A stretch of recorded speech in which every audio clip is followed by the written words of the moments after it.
We're CCIT, and we offer a lot of services. But sometimes things happen. Introducing the CCIT status page, a place where you can go to find out if something is up and running as usual or if it's having trouble and we're working to fix it.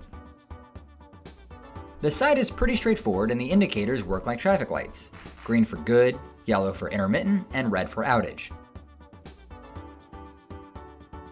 Plus, you can see a system status over time and click on relevant icons to see updates for outages or emergency maintenance.